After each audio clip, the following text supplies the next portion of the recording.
English now. So we welcome you in English for those of you who didn't understand.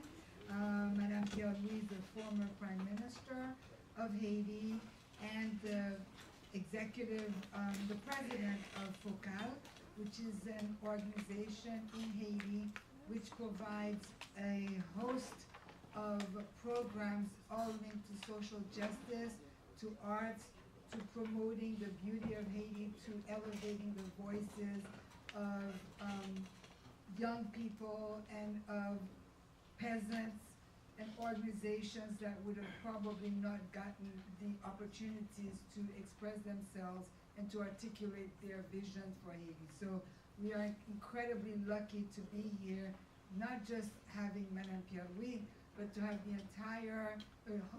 a group of young people, a group of staff members, board members of FOCAL, who've come here to really begin a conversation. And this is something that I know that Gypsy and I have talked about for a long time. You know, we know that after the earthquake of 2010, there's this surge of interest from young people, from the millennials, to become more involved in Haiti. They wanted to go do rescue missions, do food missions, but you know, afterwards they became disillusioned with the idea of just going on a trip to distribute food, distribute medicine for one day, take the photos and come back home. So many are constantly asking what else is there besides that day of personal transformation, because everybody returns transformed, but then what's next? What else? What are the mechanisms in place that could allow them to become engaged in a much more meaningful and sustaining way with Haiti? You know, one that uplifts the voices of Haitians and engages them in a way that goes beyond this sort of 1 day or 2 day mission excursions. So the fellows was certainly one of the beginning phases of this exchange, of this idea of creating this bridge between Haiti and the diaspora, so that whatever happens in a way that has lasting impact, not just on Haiti, but on Haitian Americans. Because we know that as we stay in this community and have to deal with some of the social issues that plague young Haitian Americans, we know that a lot of it is because they're not grounded in their culture. You know, they don't necessarily know their history. They don't understand what really gives them that opportunity to stand tall. And so this is really exciting to begin that phase, that conversation, that vision of the young people to express themselves and to sort of let us understand what's going on and what is their view of hope. So we're going to start. There are going to be 2 phases to this. We're going to have a panel of 3 to start. They're going to speak for about 45 minutes. That includes or less, but with an opportunity for question and answers. And then it's going to be followed by a second panel of the younger people, if I want to say, the millennials, who will be sharing their vision, followed by questions and answers. So it's really with immense pleasure that I'm going to invite Madame Michelle Pierre-Louis, Madame Lorraine Mangonez, and Madame Danielle Magloire to come forward. You see their bios. It's going to take another half hour for me to read them and their incredible accomplishments, not just in Haiti, but on the world stage. So please come forward. And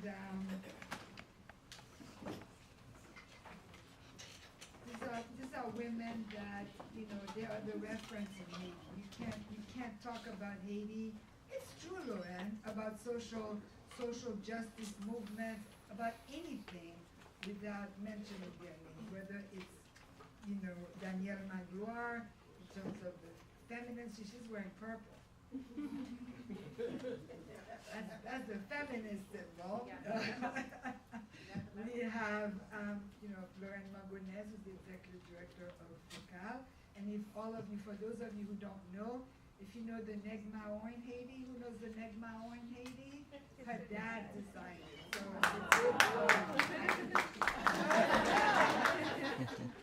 just want to make even closer to the Neg Mao, a personal connection to the Neg Mao. Next time you see it, you say, oh, I know the sculptor's daughter.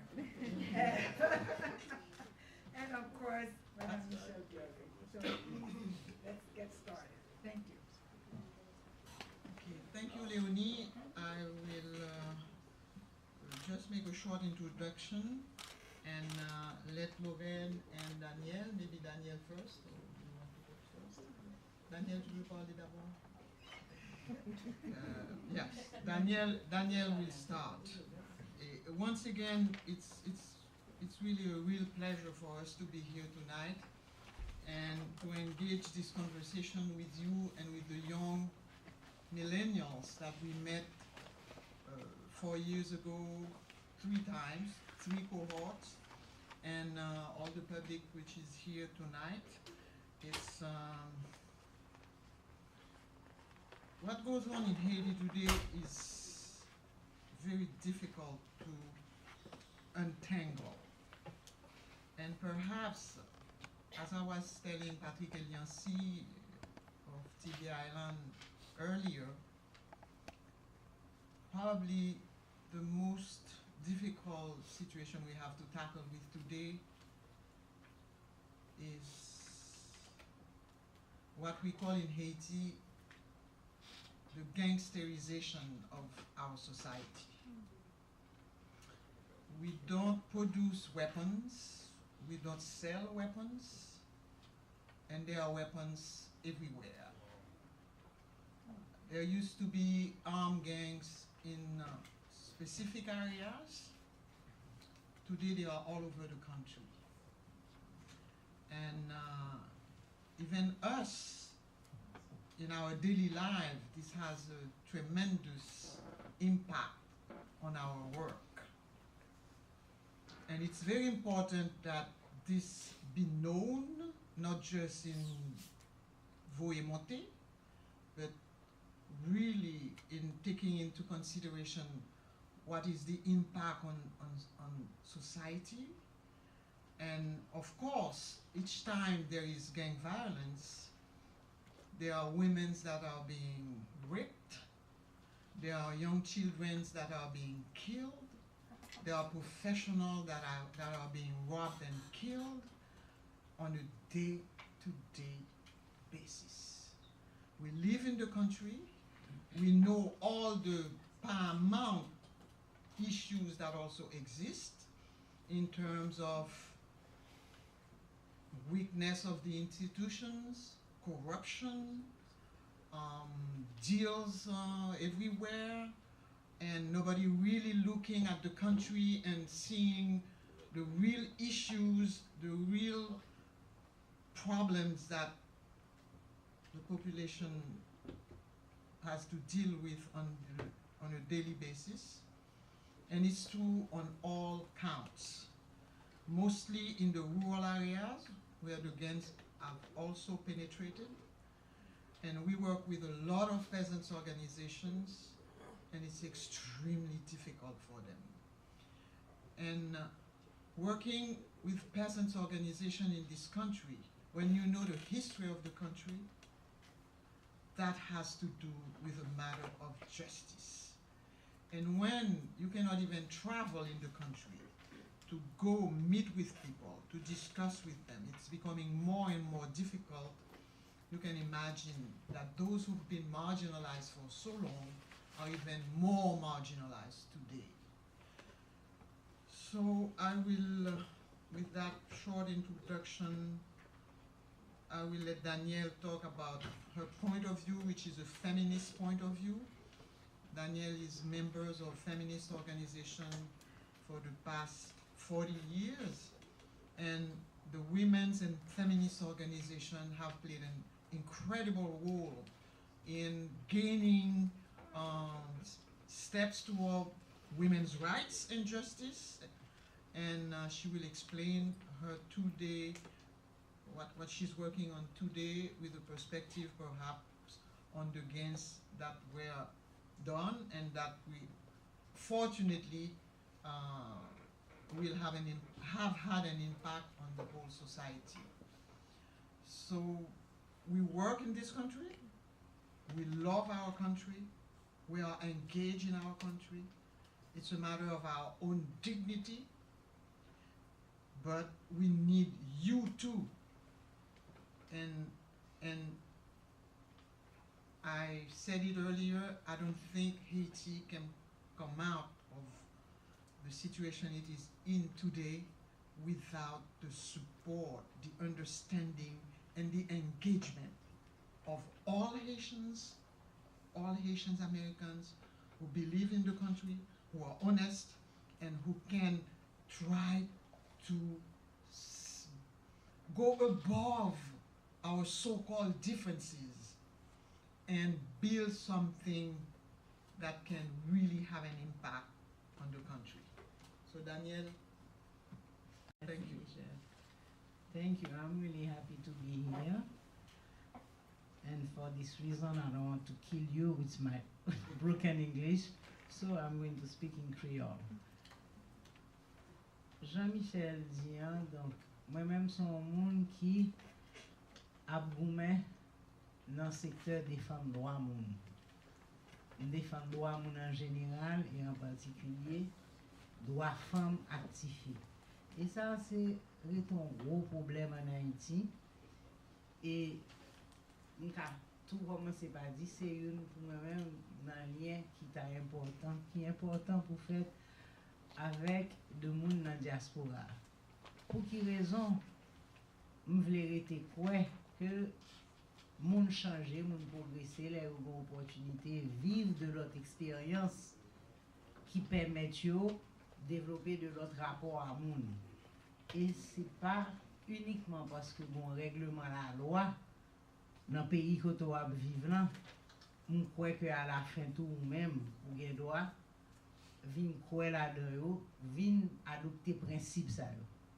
Sauf que sentiment que j'ai, impression que j'ai, c'est que dans l'échange avec Haïti, eh ben ça pas toujours passé. Ou bien il ne doit pas attendre assez, ou bien très souvent peut-être des questions pour elle, nostalgie, pour rejoindre les bagages natifs natales qui ça mené corée en série de pratiques. Un petit exemple bien simple. Qui apparaît ton bagage banal pourtant pas banal. Lors de mon rentrée, vous prenez envie et nous comprenons ça, nous disons oui, manger natif natal pour le faire, Jean ça t'est qu'on fait.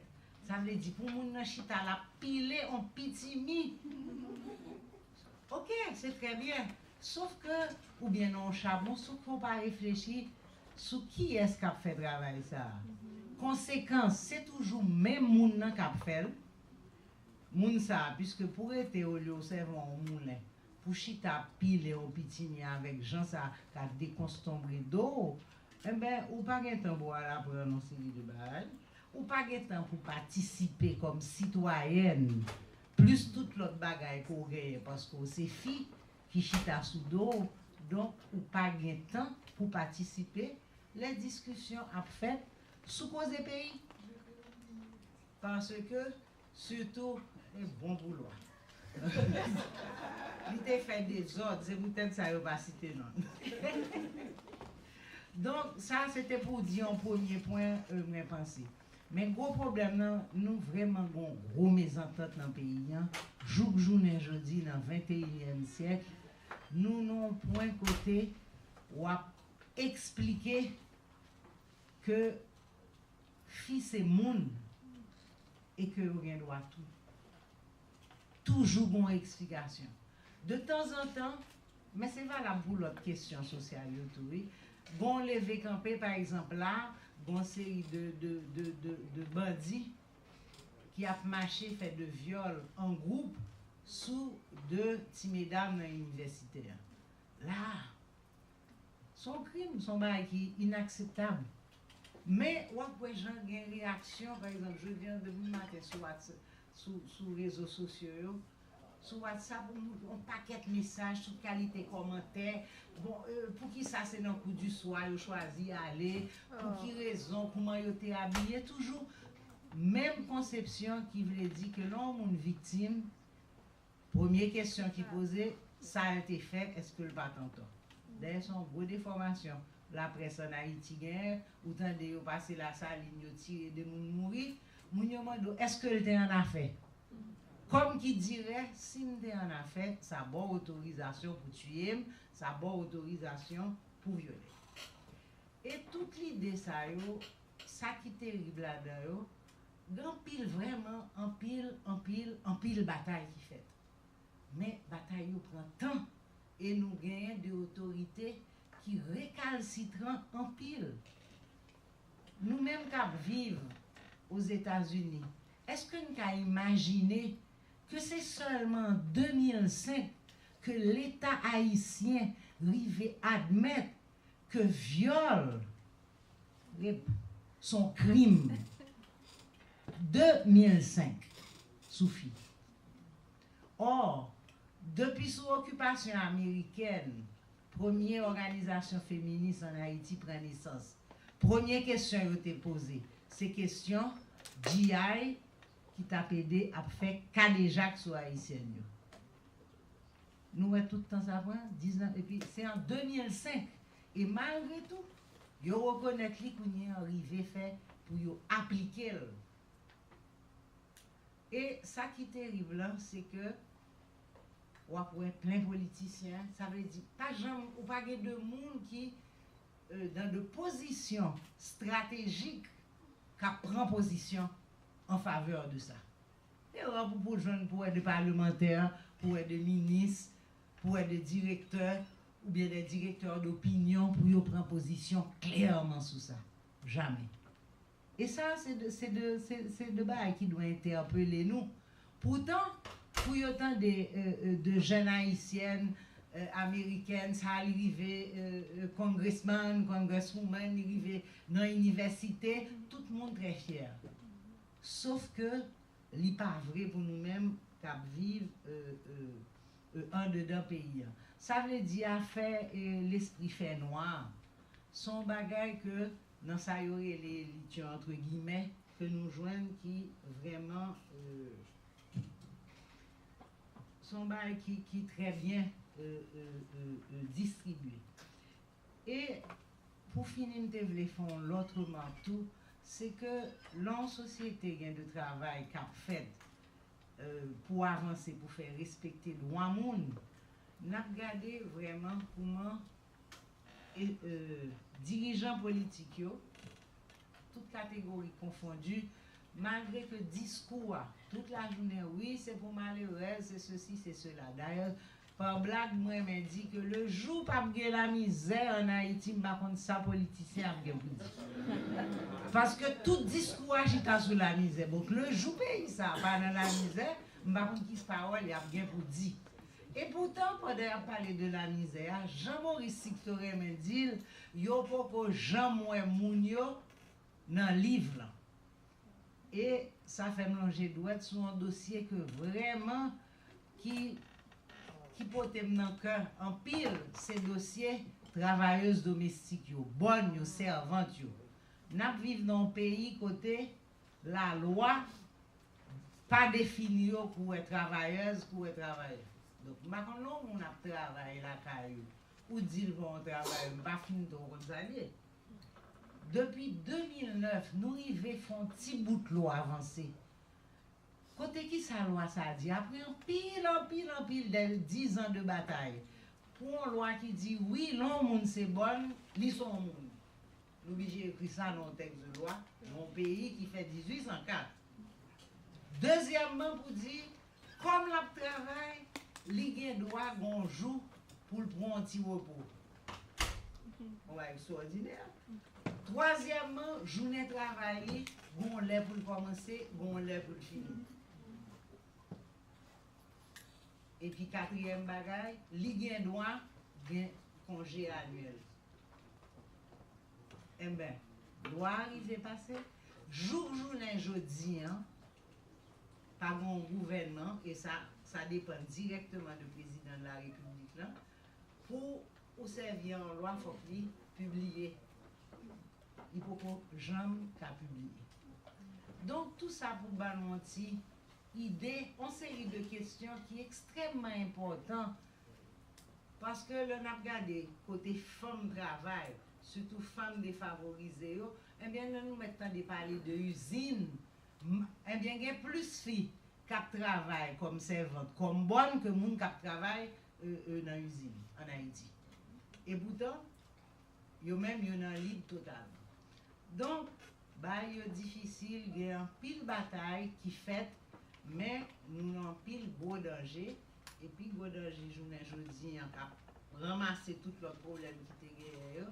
C'est bon évangélique qui débarque et que tout discours, c'est pour expliquer, bon, on nous pas fait pour citoyens, pour citoyennes, pas occuper bagaille ça, parce que c'est dans le ciel qui était l'autre nous occuper, causer politique pour vous, causer pays. Deuxièmement, pour l'ennemi, c'est femmes, et puis c'est culture populaire haïtienne. Tout bagaille, vous comprenez? Et nous rencontrons ça d'ailleurs, nous avons le parlementaire qui a essayé de mettre dans le code de loi pour parler de loup-garou. Or, m'a fait nous songer qu'en Haïti, là, on parle de loup-garou, c'est femmes qui loup-garou. Donc moi-même, je suis extrêmement inquiet. Journée jeudi pour mon texte de loi que de monde voulait mettre qui dit que si deux monde dit moi c'est loup-garou, yo touye, mais ben c'est pas un crime. Oui. Donc, on va connaître. Et c'est vrai. Et sénateur, ça extrêmement. Vous comprenez? Parce que la radio, toute la journée, vous comprenez, là. Mais son bail qui est. En fait, c'est le droit de tuer qu'on bail, parce qu'on n'a pas de preuve, vous bail. Moi, dit que moi, ouais, Lorraine t'est retiré pour moun, il t'est transformé, il volé, il rampé, et puis il fait l'autre monde tourner bête. Il suffit que me dise ça. C'est pas grave sous tout le monde. Et m'a fait nous songer qu'après 12 janvier, il y a plusieurs femmes qui ont perdu la vie sous base. Donc, son gros bataille, même si doit être allongé spécialement sous la femme, mais son bataille qui rentre dans bataille qui pillage, puisque comme femme c'est moun, yo c'est moun, yo c'est haïtienne, yo c'est majorité moun qui vivent dans le pays. Donc, on pays pas qu'à fouti camper sous des pieds militaires si femme yo pas là-dedans. I'm going to translate very briefly, if you don't mind, because what Madame Magloire said is really important, and I think that those who don't understand Creole should have a glimpse of what she said. She's focused specifically on the condition of women in Haiti, and she's talked about, the first conversation was about when we go back and we're nostalgic about the traditional dishes that we're used to. What we don't realize is that sometimes, the meticulous the preparation takes a lot of time and removes women from, the discourse, the communal discourse, conversations about engagement, etc. So that's one aspect. But briefly, she also talks about the condition of women. First of all, the idea of rape, that it became illegal in Haiti in 2005, in spite of the fact that women have been identifying rape as an issue since the American occupation, pointing particularly to the rape of... became a crime in 2005, pointing to the fact that the GIs, the Marines, used to rape women with total impunity. And today, in spite of the fact that it became a crime, it's still difficult, to pursue these cases, because there's always questions about, well, why was she there? If she was raped somewhere where it's dark or where there's a party, what was she there? What was she wearing? We're familiar with these questions too here to some extent. She also talked about the plight of domestic workers. We're called maids, servants, and while they outnumber the women who work in factories, they're basically the invisible workers, and their conditions, again, working under very exploitative, unjust conditions. And although the women made attempts to legislate the working conditions, saying that, even though, yes, she's a domestic worker, you have to pay her a certain salary, she has the right to a day off, she has, she's a human being, she has certain rights, it's still an ongoing struggle. The plight of the domestic worker, mostly women, a majority women, are still sort of the invisible, while the focus is on the minority of women who work in factories. And the last, she made a lot of points, but I really want to be quick, is the condition, the impact of missionaries in Haiti. The evangelical zealots who come into Haiti and are, encouraging people not to get involved in the civic life of their country, of course attacking women, especially those who want to be independent, and creating this environment of hatred, particularly against traditional values, religious values. And so she's pointing to a senator who's trying to enact legislation that would allow or create a criminal category, and it's the loup-garou, the sort of the witch. And so she's saying that, for the most part, witches are women, the loup-garou are women, and that, of course, the standards are very loose and doesn't require that you take the person to court. If you accuse the person of killing a child, changing their skin, transforming somebody into something else, how do you prove that? And so these are crimes that cannot be proved, and basically a license to kill people you think have different religious values. And she says that this is not something that's happening in a vacuum. There's precedent. Let's remember that post-earthquake, a lot of people were killed, mostly women, because, again, the evangelical sector had argued that the earthquake was caused by Haiti's insistence on practicing voodoo.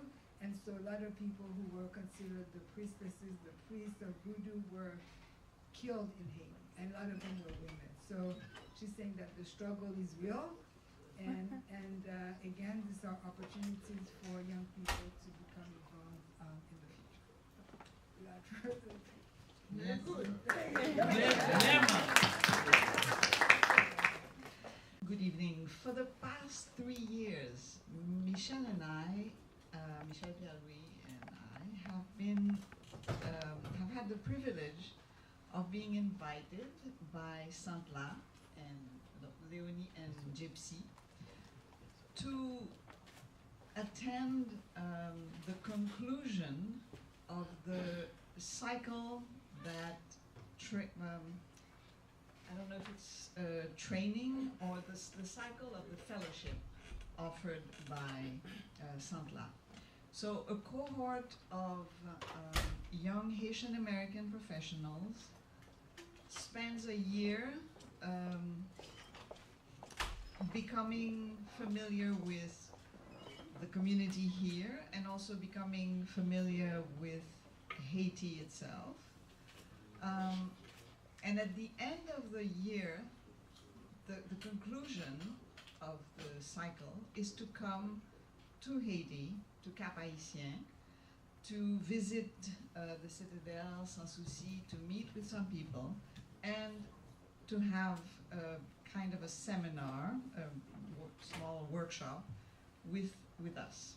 So it's been an extraordinary journey for us. It was always something that we looked forward to, meeting the fellows from Miami, from Santla. We discovered many things. We started to have many questions in our minds about what goes on here, what their lives is like. We became more and more interested in who they are and who that general social group is. So young Haitian American professionals. How many, who are they, what is interesting to them? We became curious about the fact that we noted that they were becoming engaged in their community, and that they were also more and more interested in their country of origin or the country of origin of their parents or grandparents. We were wondering what kind of exchanges we could have. We were hoping that maybe the next cohort, which would have been this year, could come to Port-au-Prince. It's great to come to Cap Haitien. It's very interesting to see the monuments, a very important moment, very emotional, very, very strong moment for all of us, for them and for us. But we also wanted to connect them to people working at Focal, and because many of them are young, they're here, some of them are here tonight, and to show them that there are many interesting things going on in Haiti, that the situation is not all awful, that there is a lot of energy, that there are many ideas, that many people are trying to do extremely interesting things under very difficult circumstances. We wanted to show them what we do, but also what other people do. We were hoping this was going to happen. And unfortunately, our country this year is going through one of its bad cycles. We are all afraid right now. We all have the feeling that everything is collapsing. This is not the first time that it has happened to us, but here we are. And maybe whenever these moments come, we feel that maybe this is this is going to be the worst one. That and try to understand and every corner where we can find this energy to bring justice and to create a humanity where love and solidarity should be the main value. But human rights provide this frame to that, and I take advantage of human rights to work early in my life with child on the street, to work on women rights with Daniel, of course, and to work with peasant movement because my mother was activist from the Collectif Paysan. I didn't know before because every 3 months or 3 months they went to the groupement. I don't know what's supposed to mean exactly. When I studied university and I went to have an internship with some peasant group, they said, yeah, we know your father, you know your mother. Wow, you know my mother. They are among us. I know, wow, okay. And I continue to work, and I will get involved with laborers movement in Haiti and work with so many aspects of social justice in the country. After the earthquake, I got this privilege to explore and to work with LGBT and queer movement in Haiti. And human rights is like, it is not enough, but this is a frame. Using this frame to think about the dignity of people and to think about the right that people have to live out of violence, out of misery, out of injustice, out of inequality. It is where the way I use human rights to do this kind of job. And now I think human rights and everything we are doing, J3, Velina, LMB, and Josie, we are creating a new momentum in the country. It is not every news you can see in the media is so depressive about Haiti. It's true, we have reason to be depressive, but there's a new momentum in the country. It is huge to understand there's a movement, a strong movement since over 10 months. We take the street, we show the power, and try to bring change, you know? And this momentum, we haven't seen this momentum over like since 1986, where the huge social movement in Haiti who had the dictatorship. We didn't see it. And we have with Petro-Caribbean, with other issues, the cost of living, the social injustice, the social inequality, we have this appropriation at every level, even though in the diaspora, and Petro-Caribbean play a very good role to create this momentum. So much challenge we have to face. Everything is in front of us. And this is this moment we invite you as a Haitian diaspora and other people in this room to be part of this process to create and to transform this momentum and real strength and real force to create the Haiti we want, Haiti we create. But we can't sleep. We don't have time to do that because the choice is in our door. It's not only because I left the country like 1 or 2 weeks and I wasn't able to imagine this collective web in the country. You know, the young girl from the university was, you know, taken and raped by, you know, very brutal people. It is not on our habit. We know there is what is something in the society, but this kind of newest thing in the country is something we can take advantage to consider change. This is the moment to bring change.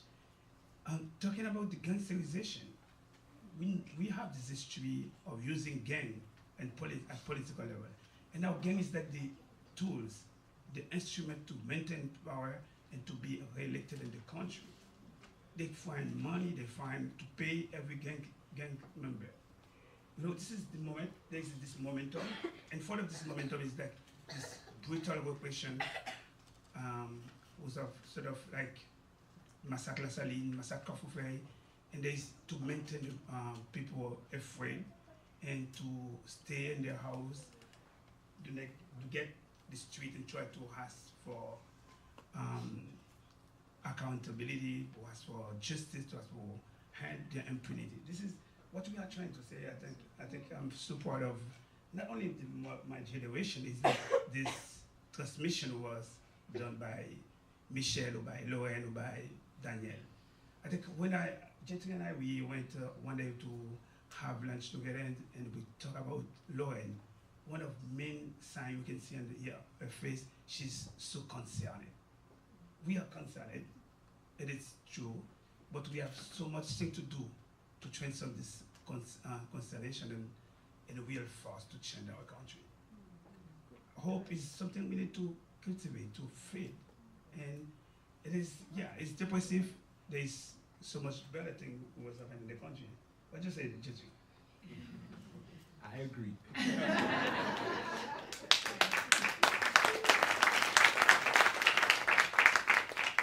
So last but not least, Alan B. You thought your moment was never going to come. Here it is. So we talked a lot about, you know, social change, and interestingly enough, what you do is try to preserve and show us the value in our traditions and our cultural legacy, right? And I kind of want to shift our focus, in the interest of time, into how you use that, or how you can use that to help start bridging the gap between Haitian, you know, young Haitians living in Haiti and Haitian Americans living here. Well, this is a good question. So, I mean, before answering the question, so I want to thank Focal and Saint-Lar for inviting me, you know, and the others. So it is a great opportunity for me to hear and to speak to you. And I know I have to say that I'm yes, of course. I mean, by Festival Quick, I'm working on preservation, cultural preservation, cultural heritage. But also, I think the big thing that we are doing here in Haiti, it's, I mean, working on no malaria. It's a movement. It's a big movement. It's a social and artistic movement. We work with artists and artisans. They say artisan in a poor neighborhood. But how can I start? I mean, I remember when I was 16. This is the first time I met Paula Clermont-Pierre. which is a storyteller. And I had my first workshop with Paula, and they learned me a lot of things about storytelling, about Asian music traditional. And since this day, and I can say that this workshop just changed my life. Why? I mean, I was born in a family of everybody. I mean, it's like they like partying. So, and all of my cousins and my sisters always go to the bar, and I mean, it always party. And I am just because I met Paula and I went to the library with Deck, and which is funded by Focal. And I have a different way between my cousins, between my sisters. I'm the only one who have a master's degree in the family. That I think this is, because of the arts and the culture. And what I'm trying to do in Haiti is to use this medium, I'm talking about culture, art and culture, and to change people, to change the life of people. And use art and culture to preserve also the traditional. And what can I say? Okay, everybody says out in Haiti, we are acculturated, right? They say that? Yes, but the thing is, there's a work that we are doing with QuickCrack, which is, try to create something new. When people say, "Oh, okay, we don't say storytelling or traditional music," so we're trying to create a festival who bring these traditional things, in the streets to, let the people knows that, oh, okay, the traditional thing doesn't die, so we can use them. Maybe it can be an economic, it can be an economic impact often in the barriers that exist in terms of people going to neighborhoods that they probably would have never ventured into. And you talked about bridging gaps. And so I have two final questions. You can choose which question you'd like to answer, or you can answer both. I think it's time for one question though, right? Okay, so you can answer one or both, and you can choose. One question is, how can we, because as Sutla Fellows, we do travel to Haiti, and I feel like, me personally, it wasn't an issue for me, but I know that there are people, and maybe it wasn't an issue for my class, which was class 2 of Sutla Fellows, the best class, the favorite class. We traveled to Haiti, we went to OCAP, and we met, amazing people, but I don't know that we had the opportunity to network with people our age. And so one question is, how can we build that bridge, right? How do we bridge that gap between young Haitian people living in Haiti and those here?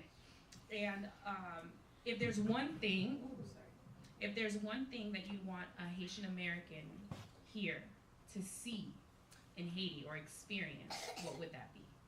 So you could pick a question for all of you. First of all, Festival QuickCrack. No, yes, no, yeah. The festival we take place, right? In June 7 to 9. So I invited you. So this year maybe it's too late to come to Haiti, but next year, so you're pleased to come. So don't worry, it will be in June. But the first question was bridging the gap. yes, but I think this is a first step, right? So we met today, so we're trying to explain what we are doing in Haiti. But I think also, for me, what is important for me is to identify, who is the same sector with me. Who is in culture here? Who's, in the fellowship, it's not like fellow, who We is need in to invite Regina Tika next year in Yeah. Nuklalari in Bel Air, because that was fantastic. she was invited and she wanted to come, so she knows about no malaria and Kikrak. She was invited too, and I don't know why. Maybe it's the because of the situation of Haiti, but we yeah, but she's busy, but she wanted to come. She's in high demand over here. All right. Yeah, maybe next time she will be our invité d'honneur at Kikrak. Yes, but yes, I mean, what I was trying to say is, I mean, it's very important for me to meet, I mean, some Asian American people, I mean, who is in the same sector with me, who is in art and culture, who is interested by nuclear first. Why?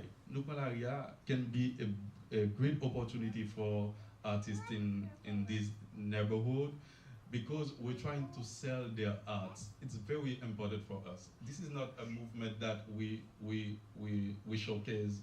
I mean, the artists or we promote. I mean, their works. But it is also a movement that we're trying to sell the arts. So if me personally, I can try to find people here who are interested by this type of art, we can try to create something, and then at this point they will be maybe have money in this country. I mean, they will be maybe living up there. Yeah. But the second thing, I think it's a first meeting.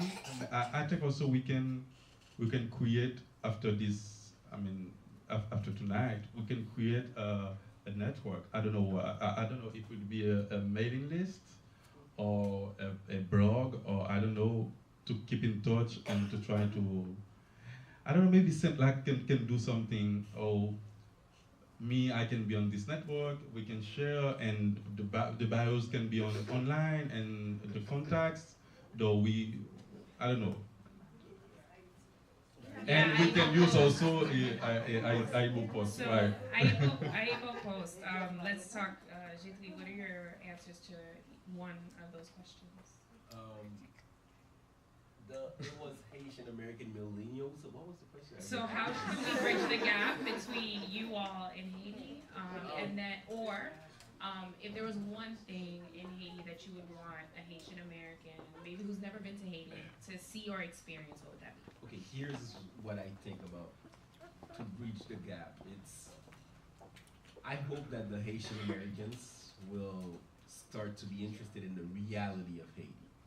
Not a lot of time, the Haitian American I meet, they have that. There's two extremes.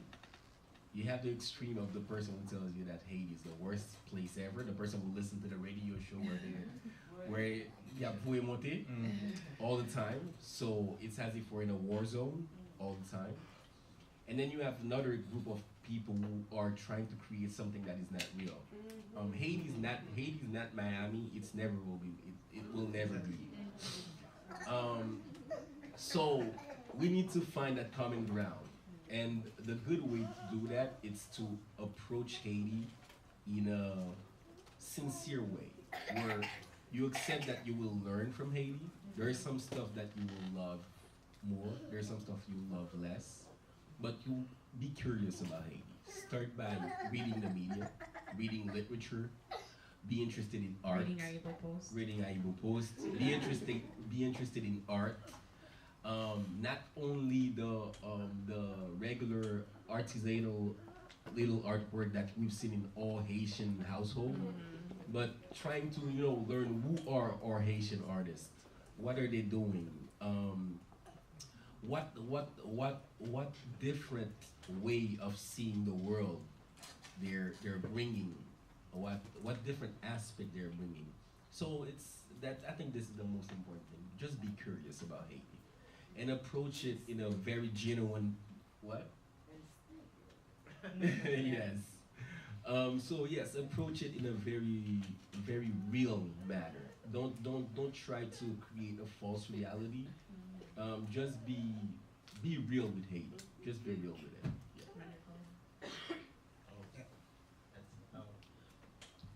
well, I was about just maybe not to say the same thing, but to see it with like sincerity, to the curiosity, which is important, see the artists, their voice, but not only the artists, the people, and their humanity, and see them as people, like, and you know, you see we could meet, definitely, not only here, but also other ways, and it's not like you have to like everything, because, well, we all have our preferences, but open our ears, open our eyes, listen, just like we also have to listen to the people here, because we're here to exchange, to learn, and to exchange our experiences.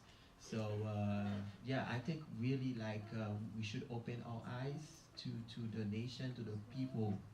Would be very, very, very great. And only politics, which is really important, and to know that those matters too, because those are also politics, because arts can be also politics, because it Yeah, it's an expression. really, exactly, and this can lead us, and not that everything is dark.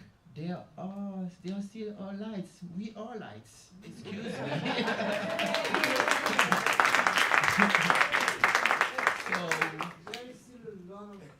and a lot of beauty, and not Photoshop beauty. I'm telling you, like real beauty. Like, and I am still like discovering my country. Still amazed by the people I meet on the street on a regular basis. Like faces, people, expression, arts, so many things. So be curious, and I need to be curious as well.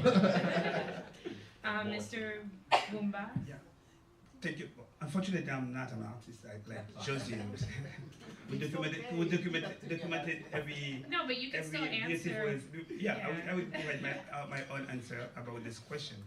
Over the last 5 years, I tried to encourage third generation from Haitian diaspora to have some interest to come to Haiti.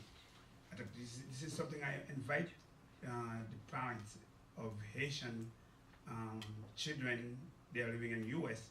There's so much things you talk to the children, to the young generation about Haiti, who block them to try to develop some interest and curiosity to Haiti. With Jetri, I just quote Jetri another time, and Lauren also. We have talking about, Michelle mentioned at the beginning, we can't change Haiti about this force we have, the Haitian diaspora. Or we can engage with Haitian diaspora, then better understanding from Haitian diaspora to Haiti.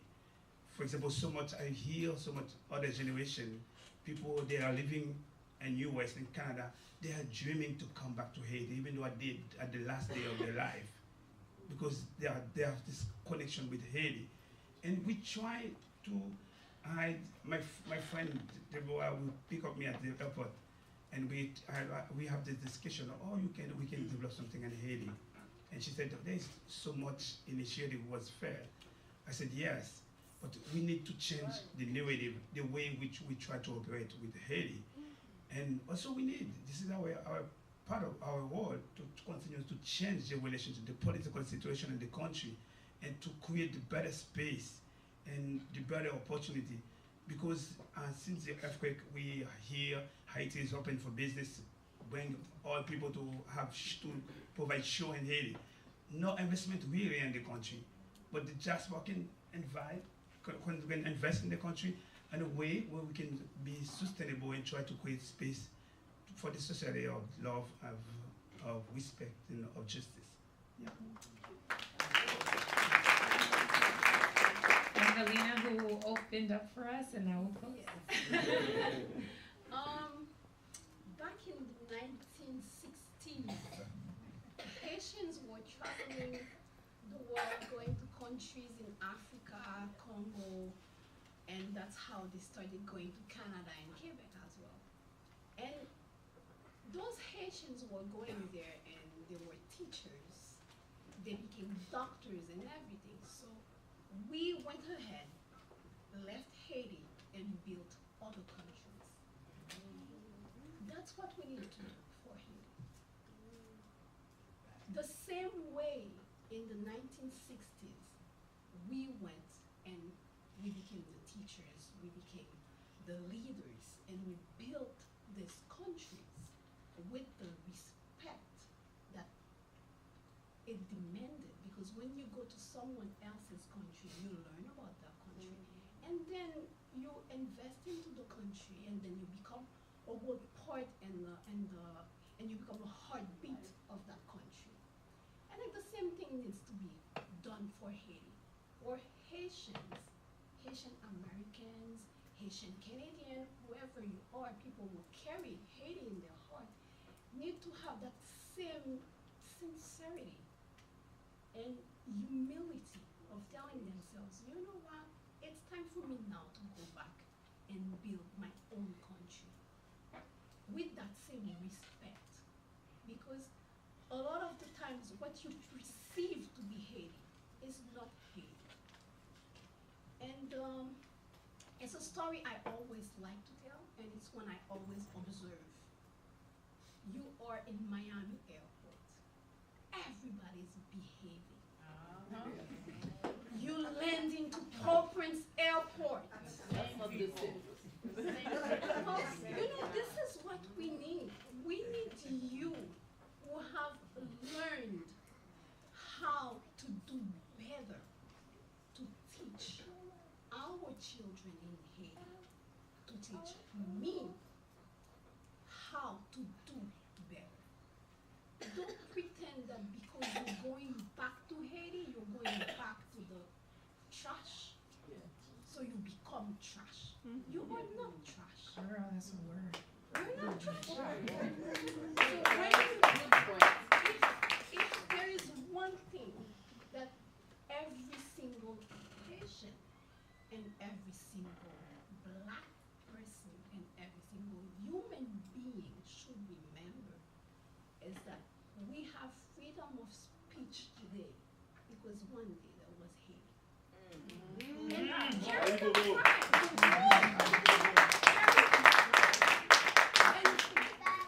And that pride that you carry in you, live it everywhere you go. No matter where you are on the planet, people should look at you and say, that's an Haitian man and Haitian woman right there. Because you carry yourself with pride. And you never lower your standards. You never settle. You don't, because the day you settle, the mafia takes over.